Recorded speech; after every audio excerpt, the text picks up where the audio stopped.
નમસ્કાર દોસ્તો, ફરી એકવાર આપ સૌનું હાર્દિક સ્વાગત છે આજના આપણા સેશનમાં. મિત્રો, આજે આપણે કોમ્પ્યુટરનું જે બેઝિક જ્ઞાન છે, આપણો ટોપિક છે કોમ્પ્યુટરનું બેઝિક જ્ઞાન. તો એને લગતા અને પાછલી પરીક્ષામાં પૂછાયેલા મહત્વના પ્રશ્નો જે છે એનો ભાગ નંબર 2 એની ચર્ચા કરવા જઈ રહ્યા છે. બરાબર છે.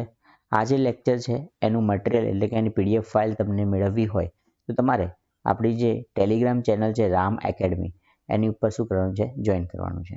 ઠીક છે.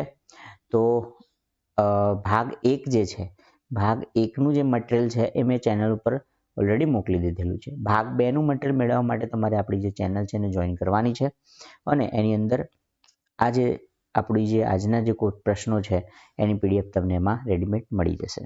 ઠીક છે. તો સૌથી પહેલાં મિત્રો આપણે પહેલો પ્રશ્ન જોઈએ.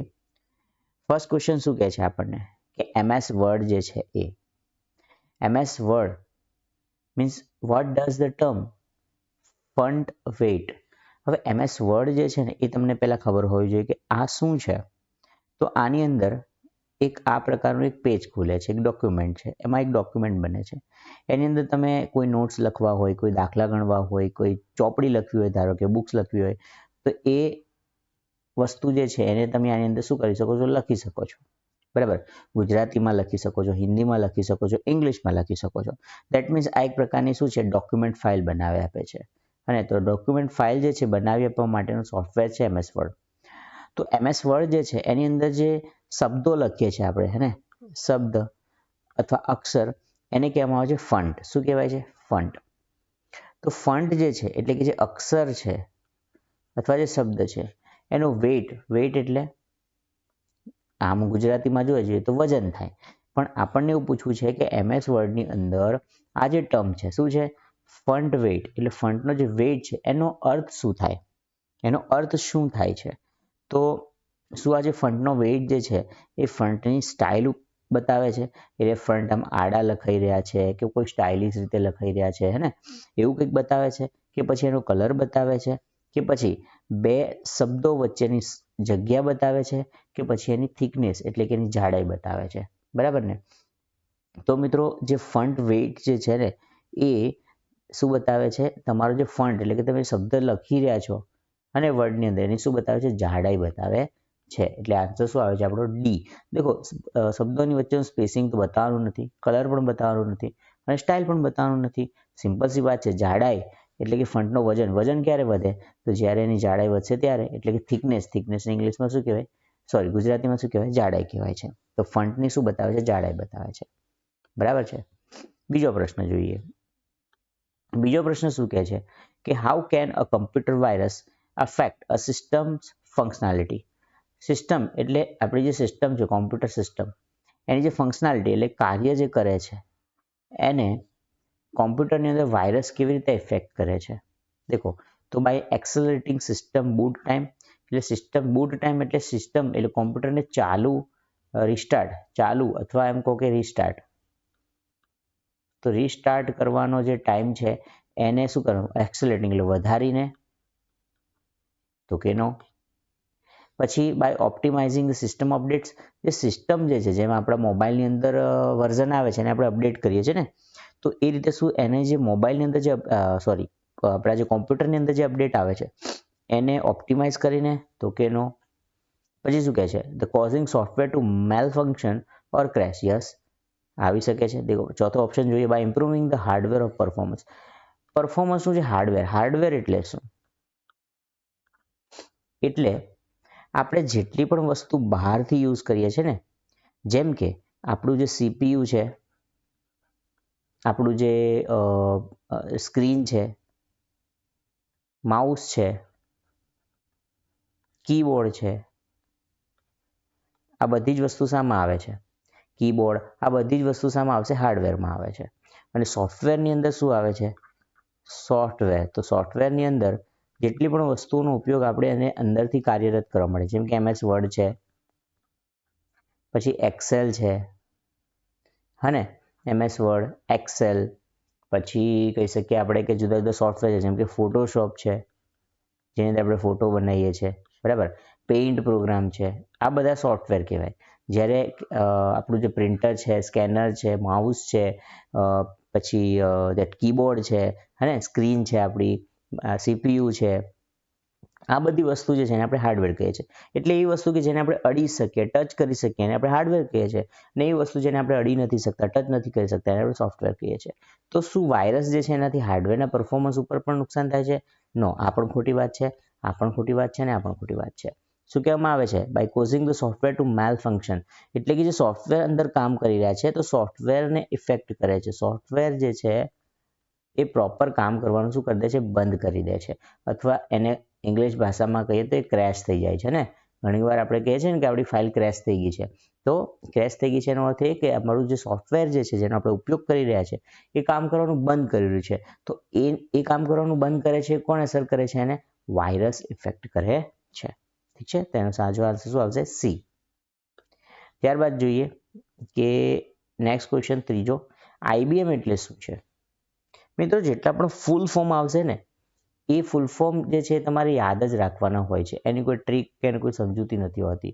અને અમુક જે ફૂલ ફોર્મ હોય એની કોઈ સમજૂતી હોઈ શકે છે, પરંતુ જનરલી તો તમારે શું કરવાના હોય છે? યાદ રાખવા પડતા હોય છે. તો IBM જે છે એટલે શું છે? International business mark, international business machine, international binary mark, કે પછી ઇન્ટરનેશનલ બોર્ડ માર્ક. દેખો, આની અંદર બોર્ડ છે, આની અંદર બાઇનરી માર્ક છે, આની અંદર બિઝનેસ માર્ક છે. તો આપણે કોમ્પ્યુટર વિશે ભણીએ છીએ. કોમ્પ્યુટર શું છે? એક પ્રકારનું મશીન છે. તો એ રીતે તમે યાદ રાખી શકો કે અહીંયા શું આવશે? International business machine, that is IBM. Okay, ચલો નેક્સ્ટ ક્વેશ્ચન જોઈએ. નેક્સ્ટ ક્વેશ્ચન આપણને શું કહે છે કે સ્થાયી રેમ ને સામાન્ય રીતે ખાલી જગ્યા તરીકે ઓળખવામાં આવે છે. હવે સ્થાયી રેમ શું છે? બરાબર છે. તો મિત્રો દેખો, રેમ શું છે અને રોમ શું છે, આ બંને વચ્ચે પણ ડિફરન્સ તમને ખબર હોવો જોઈએ. રેમ જે છે ને એ વોલેટાઇલ મેમરી છે. એટલે જેવું તમારી સિસ્ટમ બંધ થશે તો આ મેમરી જે છે ને એ સ્ટોર રહેવાની નથી, એ ઉડી જશે. બરાબર છે, એટલે આ ખતમ થઈ જવાની છે. એટલે આ પરમેનન્ટ નથી. જ્યારે રોમ જે છે આ શું છે? પરમેનન્ટ છે. જેમ કે હું તમને ઉદાહરણ આપું કે ભાઈ આપણા મોબાઈલની અંદર એક કેચ મેમરી હોય છે ને, અને એક હોય છે ઇન્ટરનલ મેમરી, જેની અંદર photos, videos, file, JPG, PDF file, એ બધી ફાઇલ, ફોટા બધું શું કરેલું હોય છે? સેવ કરેલું હોય છે. શામાં હોય છે? ઇન્ટરનલ મેમરીમાં હોય છે. ફોનની જે ઇન્ટરનલ મેમરી હોય તેની અંદર હોય છે. જ્યારે તમે કોઈ પણ એપ્લિકેશન સોફ્ટવેર વાપરો છો, જેમ કે આપણે જે વોટ્સએપ વાપરીએ છીએ, તો વોટ્સએપની અંદર જે એક્સટર્નલ બહારનો જે ડેટા જે વોટ્સએપને કામ કરવા માટે હેલ્પ કરે છે અને જે ઇન્સ્ટન્ટલી આપણને જરૂરત પડશે એના માટે આ ડેટા ટેમ્પરરી અંદર સ્ટોર થતો હોય છે, એને આપણે કેચ મેમરી કહીએ છીએ. આ કેચ મેમરીને તમે ફ્રી કરી શકો છો, ખાલી કરી શકો છો, ડિલીટ કરી શકો છો, બરાબર ને? પરંતુ આ જ્યારે તમે ડિલીટ કરશો, એટલે કે ફોટો છે, વિડીયો છે, ઓડિયો છે, એને જ્યારે તમે ડિલીટ કરો છો તો આ પરમેનન્ટલી શું થઈ જાય છે? ડિલીટ થઈ જાય છે. જ્યારે આ મેમરી જે છે ફરીથી બની જતી હોય છે, કારણ કે આ તો કેચ મેમરી છે જેનો આપણે વારંવાર ઉપયોગ કરીએ છીએ, મેમરીને સ્ટોર કરતું જાય છે. ઠીક છે. તો જે આપણી પાસે જે રેમ છે ને એક પ્રકારની કેચ મેમરી છે જે પરમેનન્ટ હોતી નથી, અને રોમ જે છે ને એક પ્રકારની ઇન્ટરનલ મેમરી છે. બરાબર છે. હવે આપણને તો પ્રશ્ન રેમ અને રોમ ઉપરથી નથી પૂછ્યો, આ તો મેં તમને માહિતી આપી દીધી છે. આપણને શું કહે છે કે સ્થાયી રોમ. સ્થાયી રોમ એટલે સ્ટેટિક રોમ. સ્થાયીને ઇંગ્લિશમાં શું કહેવાય? સ્ટેટિક. તો સ્થાયી રોમ જે છે એને સામાન્ય રીતે કેવી રીતે ઓળખવામાં આવે છે? સ્ટેટિક રેમ તરીકે ઓળખવામાં આવે છે. સ્ટેટિક રહેવું એટલે અચળ રહેવું, બદલાવું નહીં, સ્થાયી રહેવું. એટલે સ્થાયી રેમને ઇંગ્લિશમાં સીધી સ્ટેટિક રેમ જ કહેવામાં આવે છે. ઠીક છે, એટલે એની અંદર કોઈ એવું કંઈ લોજિક નથી. ચલો આગળ ક્વેશ્ચન છે, વાત કરીએ ઓપ્ટિકલ ફાઇબરનો મહત્તમ ઉપયોગ શેમાં થાય છે? દેખો મિત્રો, ઓપ્ટિકલ ફાઇબર જે છે ને એક એવી ટેકનોલોજી છે જેનો ઉપયોગ કોમ્યુનિકેશન માટે થાય છે. શાના માટે? કોમ્યુનિકેશન માટે. જેમ કે તમે અત્યારે જોતા હશો તો એક જીઓ ફાઇબર કરીને આવે છે ને, તો જીઓ ફાઇબર જે છે ને એ શું છે? એક પ્રકારનું તમારું ઇન્ટરનેટ જે છે એને હાઈ સ્પીડથી તમને તમારી સુધી પહોંચાડી શકે છે, બરાબર ને? તો જે જીઓ ફાઇબર જે છે ને એ ઓપ્ટિકલ ફાઇબરનો ઉપયોગ કરે છે અને એનાથી જે ડેટા જે છે ને એ ઝડપથી શું થાય છે? ટ્રાન્સફર થાય છે. ધેટ મીન્સ એનું કામ જે છે ને કોમ્યુનિકેશનનું છે. કોમ્યુનિકેશનનું આમાંથી કયો કયું જે ઓપ્શન છે કોમ્યુનિકેશન સાથે કામ કરે છે? દેખો સોફ્ટવેર કોમ્યુનિકેશન સાથે કામ નથી કરતું, હાર્ડવેર નથી કરતું, નેટવર્ક. Yes, network. એક કોમ્પ્યુટર સાથે બીજું કોમ્પ્યુટર હું જોડું છું તો બંનેનું શું બનાવું છું? નેટવર્ક. તો બંનેને કનેક્ટ કરવાનું કામ શું કરે છે? નેટવર્ક કરે છે. નેટવર્ક જે છે એને એક કોમ્પ્યુટરમાંથી બીજા કોમ્પ્યુટરમાં જવા માટે શાની જરૂરત પડે છે? કોમ્યુનિકેશન. કોમ્યુનિકેશન ક્યાંથી આવશે? ઓપ્ટિકલ ફાઇબરથી. બરાબર છે? તો આપણે જે ઓપ્ટિકલ ફાઇબર આવે ત્યાં શું આવે છે? કોમ્યુનિકેશન એટલે કે નેટવર્ક જવાબ આવશે. ઠીક છે. ત્યારબાદ જોઈએ નેક્સ્ટ ક્વેશ્ચન. મિત્રો દેખો, યુપીએસનું આખું નામ શું છે? હવે પહેલાં તો યુપીએસ શું છે એ સમજવું પડે. તો આપણી પાસે દેખો આ રીતે કોમ્પ્યુટર તમે જોયું હશે ને, તો એક આ રીતની સ્ક્રીન હશે. પછી એ જે સ્ક્રીન છે એની સાથે કનેક્ટ કરીને અહીંયા તમારી પાસે કીબોર્ડ હશે. બરાબર છે? અને આની સાથે કનેક્ટ કરીને અહીંયા એક શું હોય છે? આ સીપીયુ હોય છે. આ શું છે? Central processing unit. આ સ્ક્રીન છે, આ કીબોર્ડ છે, અને બીજું શું હોય છે તમારી પાસે? આની સાથે કનેક્ટ કરીને, સોરી, આ કીબોર્ડ આની સાથે કનેક્ટ હોય છે. આની સાથે કનેક્ટ કરીને એક માઉસ પણ હોય છે તમારી પાસે. શું હોય છે? માઉસ. આટલી વસ્તુને તો તમે ઓળખો છો. આ શું છે? સ્ક્રીન, કીબોર્ડ, સીપીયુ અને માઉસ. ઠીક. પરંતુ મિત્રો આના સિવાય એક બીજી પણ વસ્તુ હોય છે. એ આ રીતે સીપીયુ જેવી તમને લાગશે. આની અંદર અહીંયા વચ્ચે સ્વિચ હોય છે. આ વસ્તુ જે છે ને એ મેઇન સીપીયુ સાથે કનેક્ટેડ હોય છે અને આને જ કહેવામાં આવે છે યુપીએસ. તો યુપીએસ જે છે ને એનું કામ શું છે એકચ્યુઅલી? દેખો, માની લો કે તમે આ કોમ્પ્યુટર પર કામ કરો છો, તમે કોઈક ફાઇલ બનાવો છો, આ કીબોર્ડ જે છે એનાથી લખો છો, કોઈ કામ કરી રહ્યા છો વસ્તુ. હવે માની લો અચાનકથી શું થઈ જાય છે? પાવર ઓફ થાય છે, એટલે કે લાઇટ જતી રહે છે. આપણે ગુજરાતી ભાષામાં કહીએ તો ભાઈ લાઇટ જતી રહે છે. તો લાઇટ જતી રહેશે, પાવર ઓફ થાય છે, એટલે કોમ્પ્યુટર શું થઈ જશે? બંધ થઈ જશે. બરાબર ને? કોમ્પ્યુટર બંધ થઈ જાય છે.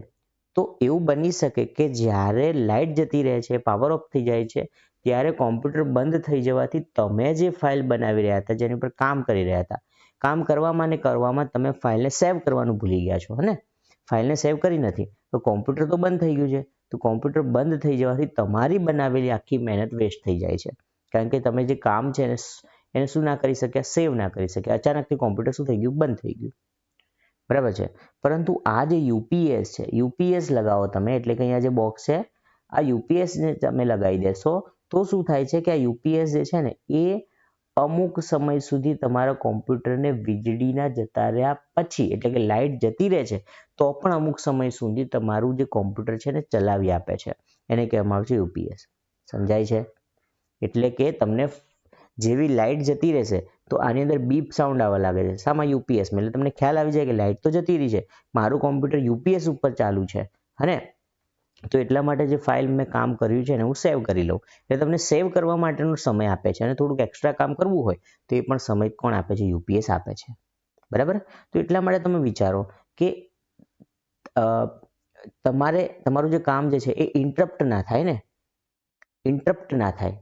એટલે કે તમારું જે કામ ઇન્ટરપ્ટ ના થાય, તમારા સીપીયુ સુધી જે પાવર પહોંચે છે એને ઇન્ટરપ્ટ ના કરે, એવું કામ કોણ કરશે?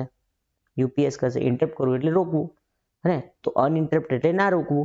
તો દેખો, united power supply, uninterrupted pin sky, પછી યુનાઇટેડ પોસ્ટ સપ્લાય, કે પછી અનઇન્ટરપ્ટિબલ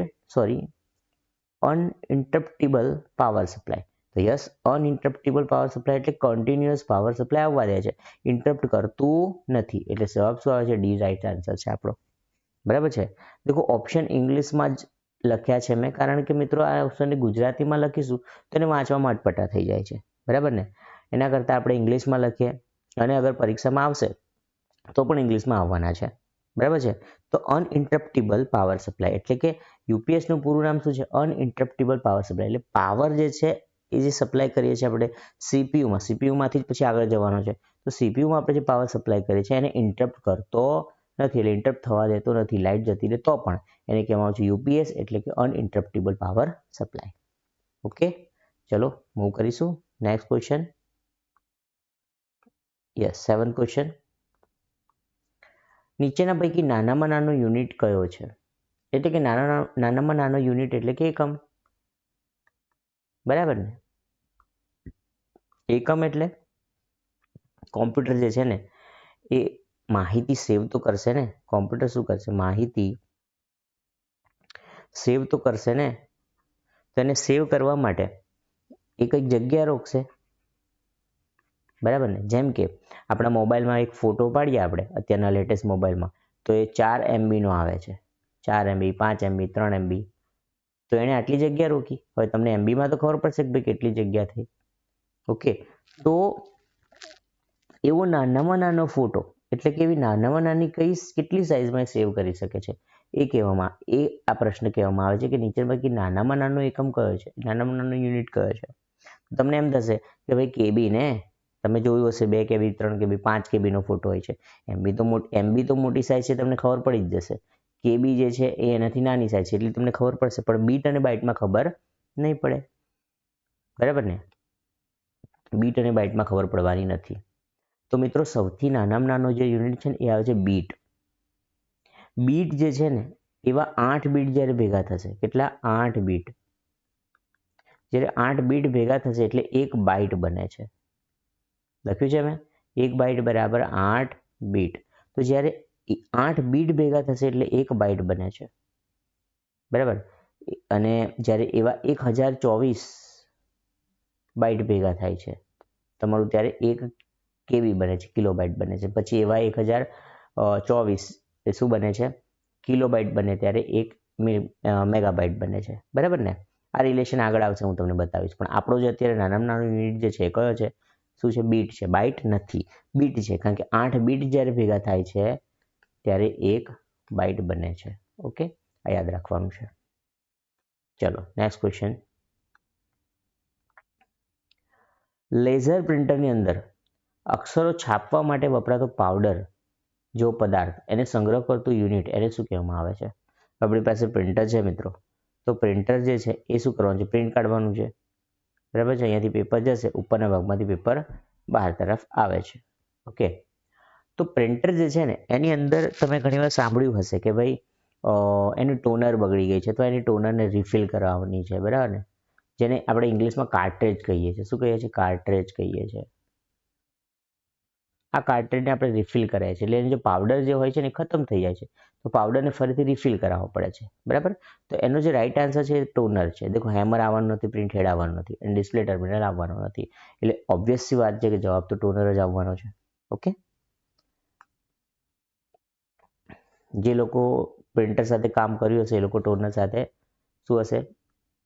પરિચિત હશે. નીચેના પૈકી કોણ ડીટીપી પેજ છે? ઓહો, ડીટીપી પેજ. ડીટીપી એટલે શું? Desktop publishing.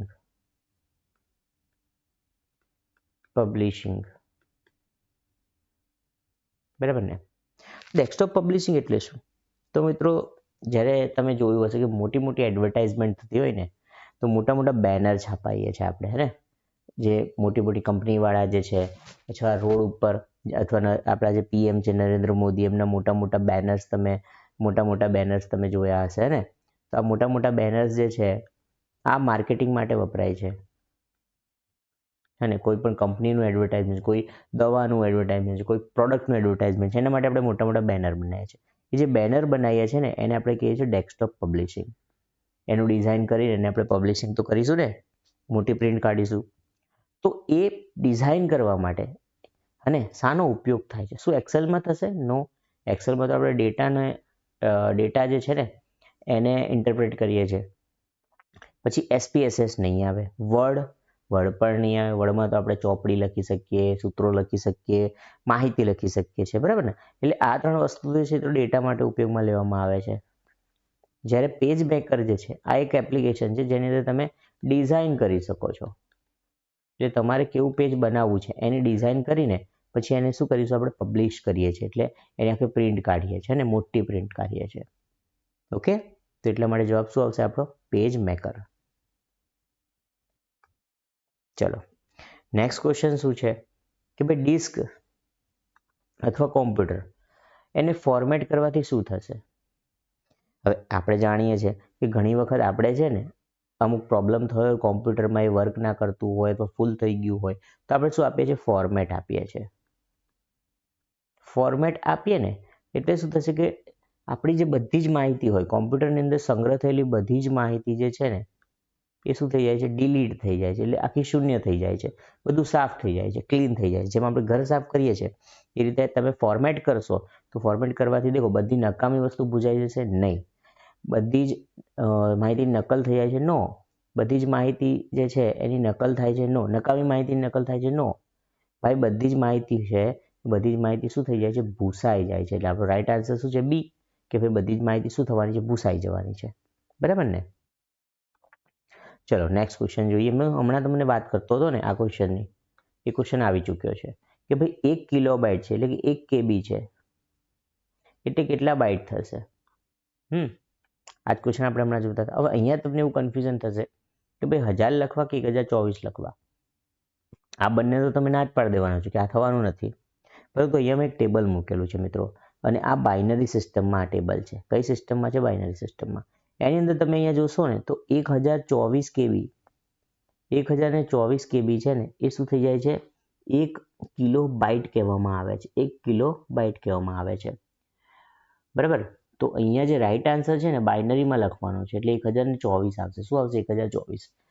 એટલે કે આપણને ખબર છે કે ભાઈ 8 બીટ ભેગા થશે ત્યારે 1 બાઇટ થવાનું છે, પણ મારે આવા 1024 બાઇટ ભેગા થશે ને ત્યારે હું એને 1 કિલોબાઇટ કહેવાનો છું. બરાબર ને? તો 1 કિલોબાઇટ જે છે એની અંદર કેટલા આપણા બાઇટ હશે? 1024 બાઇટ હશે. બરાબર છે? ઓકે. ત્યારબાદ દેખો ક્વેશ્ચન એવો પૂછ્યો છે કે સામાન્ય રીતે કીબોર્ડમાં કેટલી ફંક્શન કી હોય છે? હવે આપણને મેં અહીંયા જે કીબોર્ડ બતાવ્યું છે ને તમને, એમાં ઉપર અહીંયા જે રેડ સર્કલ મારેલું છે ને, આટલી જે કી છે આને કહેવામાં આવે છે ફંક્શન કી. જે તમે કોઈક વાર કોમ્પ્યુટરમાં જોશો તો ત્યાં F1, F2, F3 આમ કરતાં કરતાં F12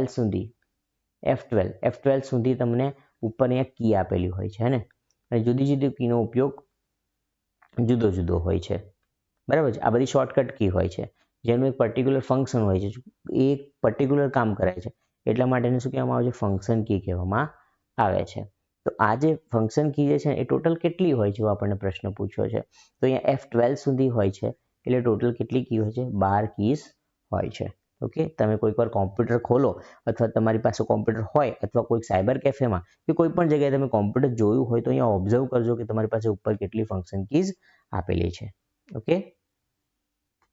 યસ. ચલો હવે ફાઇલ જે છે અને ફોલ્ડર ડિલીટ કર્યા પછી તે ખાલી જગ્યાએ જાય છે. ખૂબ ઇમ્પોર્ટન્ટ પ્રશ્ન છે. હવે આપણને એવું થશે કે ભાઈ ફાઇલ અને ફોલ્ડરને ડિલીટ કરી દો તો ક્યાં જવાનું? ભાઈ ડિલીટ જ થવાનું છે ને? નો મિત્રો. બે પ્રકારનું ડિલીટ હોય છે. જ્યારે આપણે કોમ્પ્યુટરનું જે આપણી પાસે શું છે? કીબોર્ડ છે. કીબોર્ડમાં તમે ડિલીટ બટન હશે. આ ડિલીટ બટન ઉપર પ્રેસ કરશો ને એટલે માહિતી એ જગ્યાએથી, એટલે કે ફાઇલ કે ફોલ્ડર જે છે ને એ જગ્યાએથી તો ડિલીટ થઈ જશે, એ પણ સીધું ક્યાં જવાનું છે? રિસાયકલ બિનમાં. ક્યાં જશે? રિસાયકલ બિનમાં જઈને સ્ટોર થઈ જાય છે. એટલે કોમ્પ્યુટર આપણને એક ચાન્સ આપે છે. આપણી જે ડિલીટ કરેલું ફોલ્ડર જે છે ક્યાં લઈ જાય છે? રિસાયકલ બિનમાં લઈ જાય છે. અગર ભૂલથી કોઈ ફાઇલ જે છે એ કામની હતી ને તમે ડિલીટ કરી દીધી તો ક્યાં જોવા મળશે? રિસાયકલ બિનમાં જોવા મળશે. પછી રિસાયકલ બિન તમારે ખોલવાનું, એટલે તમારી મેઇન ડેસ્કટોપ સ્ક્રીન જે છે ને એની ઉપર સાઈડમાં અહીંયા રિસાયકલ બિન લખેલું હશે, એની ઉપર ડબલ ક્લિક કરશો એટલે રિસાયકલ બિનની વિન્ડો ખુલશે. એ વિન્ડોની અંદર તમે જે માહિતી ડિલીટ કરી હતી, જે ફોલ્ડર, જે વિડીયો, જે ફોટોને ડિલીટ કર્યો છે ને એની ઉપર રાઈટ ક્લિક કરીને એની ઉપર રિસ્ટોર ક્લિક કરશો ને, રિસ્ટોર, એટલે જે જગ્યાએથી આ વસ્તુ ડિલીટ થઈ હશે ને એ જગ્યાએ તમને પાછી મળી જશે. બરાબર છે? તો કોમ્પ્યુટર એટલું સ્માર્ટ છે કે આપણને એક ઓપ્શન આપે છે, એક ચાન્સ આપે છે કે ભૂલથી તમે અગર ડિલીટ કરી દીધું હોય તો તમે એને પાછું લાવી શકો છો. બરાબર? તો આ સાદા ડિલીટની વાત છે. બરાબર ને? તો ફાઇલ અને ફોલ્ડર જે છે ને ડિલીટ કર્યા પછી ક્યાં જોવા મળે છે? તો કે ભાઈ રિસાયકલ બિનમાં જોવા મળે છે. હવે તમને એક એવો પણ પ્રશ્ન પૂછાઈ શકે કે ભાઈ ફાઇલ કે ફોલ્ડર છે એને પરમેનન્ટ ડિલીટ કરવું છે મારે, એટલે અહીંયાથી હું જ્યારે કોમ્પ્યુટરમાંથી ડિલીટ કરીશ ને તમારે રિસાયકલ બિનમાં જવું જોઈએ નહીં, ડાયરેક્ટલી ડિલીટ થઈ જવું જોઈએ. એટલે કે હું પહેલાંથી જાણું છું કે મારી પાસે જે માહિતી છે એ માહિતીની મારે હવે ભવિષ્યમાં જરૂર પડવાની નથી. એટલે કોઈ પણ વિડીયો, ફોટો, ગીત, માહિતી, વર્ડ ફાઇલ છે, એક્સેલ ફાઇલ છે, પીપીટી છે, કઈ બી વસ્તુ છે, વોટેવર, મારે એ વસ્તુની જરૂર પડવાની નથી. મારે એને પરમેનન્ટલી ડિલીટ કરી દેવું છે. તો એના માટે તમે શું કરશો? એકલી ડિલીટ કી દબાવવાની નથી, એની સાથે સાથે શું દબાવવાનું છે? શિફ્ટ દબાવવાનું છે.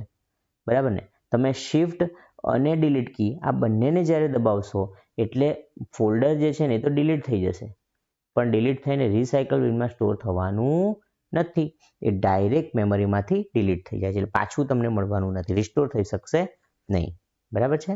તો આ ખૂબ ઇમ્પોર્ટન્ટ છે, આને યાદ રાખજો. કોઈક વાર તમારી પાસે કોમ્પ્યુટર હોય તો એને તમે સાદું ડિલીટ કરી જોજો અને પછી પરમેનન્ટ ડિલીટ કરી જોજો, એટલે તમને એનો ખ્યાલ આવી જશે. ઓકે, ચલો નેક્સ્ટ વધીએ આગળ. Next question. આગળનો જે ક્વેશ્ચન છે એ શું કહે છે કે ભાઈ MS વર્ડ એ કયા પ્રકારનું સોફ્ટવેર છે, એનો ભાગ છે. બરાબર. હવે મિત્રો આપણે જાણીએ છીએ કે જે વર્ડ છે ને MS વર્ડ, એની આગળ MS લખ્યું છે. તો જેટલા જે ફાઇલ છે, MS એટલે માઇક્રોસોફ્ટની પ્રોડક્ટ છે આ, અને તો એની અંદર તમે એને ઇન્સ્ટોલ કરશો ને, MS ઓફિસ કહેવામાં આવે છે એને, એટલે કે જે બી ઓફિસ કામ છે એ બધું આની અંદર થાય છે, જેની અંદર MS વર્ડ આવે છે, પછી પાવર પોઈન્ટ પ્રેઝન્ટેશન આવે છે જે અત્યારે તમે જોઈ રહ્યા છો, પીપીટી, અને પછી MS એક્સેલ આવે છે. એક્સેલને પણ આમ તો MS એક્સેલ કહેવામાં આવે છે. બરાબર. તો આવી ઘણી બધી વસ્તુઓ જે છે ને એ આ એક જ MS ઓફિસ ઇન્સ્ટોલ કરવાથી તમારા પીસીમાં ઇન્સ્ટોલ થઈ જાય છે, જેને આપણે MS ઓફિસ કહીએ છીએ. બરાબર ને?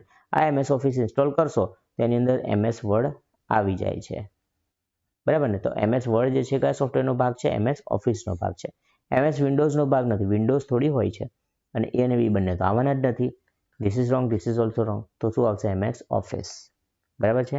અને જોઈએ આપણો આજનો છેલ્લો પ્રશ્ન. પ્રશ્ન શું કહેવા માંગે છે? MS વર્ડમાં ટાઈપ કરેલ માહિતીમાં જરૂરી ફેરફાર કરવાની પ્રક્રિયાને શું કહેવામાં આવે છે? એટલે ઘણી વખત આપણે કંઈક વસ્તુ ટાઈપ કરી છે, બરાબર, ટાઈપ કર્યા પછી મારે એમાં સુધારો કરવો છે, ચેન્જ કરવો છે. તો ચેન્જ કરવા માટે તમારે શું કરવું પડશે? રાઇટિંગ કરવું પડશે? નો. સેટિંગ કરવું પડશે? નો. રીરાઇટિંગ ફરીથી લખવું પડશે? ના. એને કરવું પડશે એડિટિંગ. બરાબર છે? એડિટિંગનો મતલબ જ મિત્રો એવું થાય છે કે સુધારો વધારો. જેમ કે વોટ્સએપ જે છે એને નવું ફીચર છે, કોઈ મેસેજ તમે લખી દીધો અને પછી સેન્ડ કરી દીધો. હવે તમને એમ લાગે છે કે આની અંદર મારે કંઈક ભૂલ થઈ છે, તો તમે અહીંયા 3 ટપકા હોય છે વોટ્સએપમાં, એની ઉપર ક્લિક કરશો તો ત્યાં તમને એડિટનો ઓપ્શન પૂછે છે. ત્યાં તમે એડિટ કરશો તો તમે જે લખ્યું હતું, જે મોકલ્યું છે એને સુધારીને ફરીથી સેન્ડ કરી શકો છો. બરાબર છે? તો આવું ફીચર વોટ્સએપ પાસે હવે છે. તેવી રીતે આપણા કોમ્પ્યુટરમાં MS વર્ડમાં તો ક્યાંનું આ સોફ્ટવેર છે, આ ફીચર છે. તમે જે માહિતી લખી છે એને આપણે રિપેર કરવી છે, તો સુધારવી છે, તો તમે શું કરી શકશો? એડિટ કરી શકો છો. એટલે ફાઇલમાં જઈને તમારે શું આપવાનું? એડિટ આપવાનું છે. બરાબર? તો શું થઈ જાય છે? વસ્તુ એડિટ થઈ જાય છે, એટલે સુધારો વધારો અંદર થઈ જતો હોય છે. ઠીક છે મિત્રો? તો આજનો આપણો જે સેશન છે એની અંદર આપણે 15 પ્રશ્નો છે જે પૂછાયેલા પાછલા પેપરમાંથી લીધેલા છે મેં. બરાબર છે? તો એટલા માટે તમારા માટે ખૂબ જ ઇમ્પોર્ટન્ટ છે, અને આજનો વિડીયો જોવા માટે આપનો ખૂબ ખૂબ આભાર. પરંતુ તમને જો અમારા વિડીયો ગમતા હોય તો તમારા મિત્રો સાથે જરૂરથી શેર કરો, અને આપણી રામ એકેડમીને જરૂરથી સબસ્ક્રાઇબ કરો, તથા આપણી જે ટેલિગ્રામ ચેનલ જે છે એને ખાસ સબસ્ક્રાઇબ કરો, જેથી કરીને આવા જેટલા પણ સેશન થશે એ બધા જ સેશન જે છે એનું મટીરિયલ હું તમને ટેલિગ્રામ ચેનલમાં મોકલી શકીશ. અને આપણી જે ટેલિગ્રામ ચેનલ જે છે એની લિંક આપણા જે વિડીયો જે છે એના ડિસ્ક્રિપ્શન બોક્સમાં પણ હું મૂકી દેવાનો છું. ઠીક છે? તો તૈયારી કરતા રહેજો. મળીશું નેક્સ્ટ સેશનમાં. ત્યાં સુધી જય હિન્દ, જય Bharat. Thank you so much.